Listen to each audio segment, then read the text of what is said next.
We're going to talk about representative government in the colonies. We first need to look at reasons for the growth of representative governments.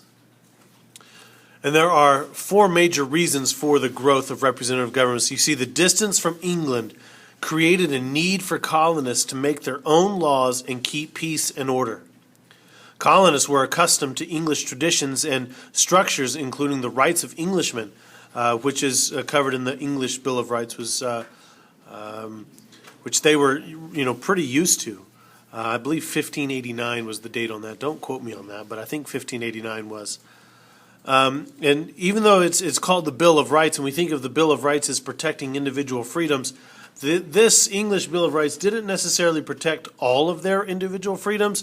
It protected them from no cruel and unusual punishment and things like that. You can't be left in jail for an extended period of time. And so the English Bill of Rights already had them accustomed to some kind of basic rights, not all of the individual rights that we eventually list in the Declaration of Independence and Constitution.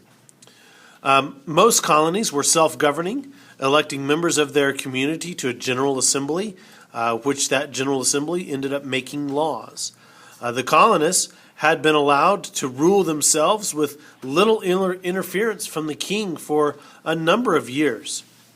And this is actually called salutary neglect, and that's a neglect that benefited English rule.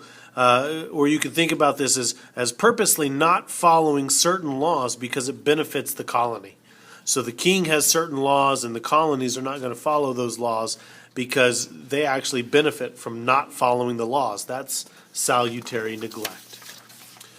We're going to talk about three important documents that led to representative government, or showed representative government, I guess is a better way of putting it.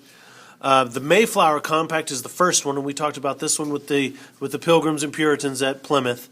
The Mayflower Compact was an agreement that established the idea of self-government and majority rule. It was signed by most of the men on the Mayflower. This compact was an agreement to form a political body and give it the power to enact laws for the good of the colony. It provided a model for later development of representative governments in the colony. Later governments, like the Fundamental Orders of Connecticut. This is the first written constitution in the colonies.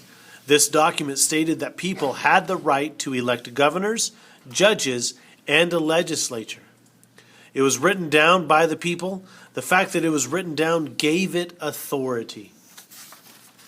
The third is not necessarily a document, but a system. This is the Virginia House of Burgesses. It was the first representative assembly in the American colonies.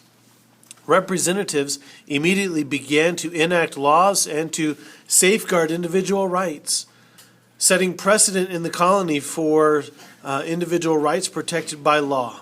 As you see, British law did not provide for individual rights, as we talked about a minute ago.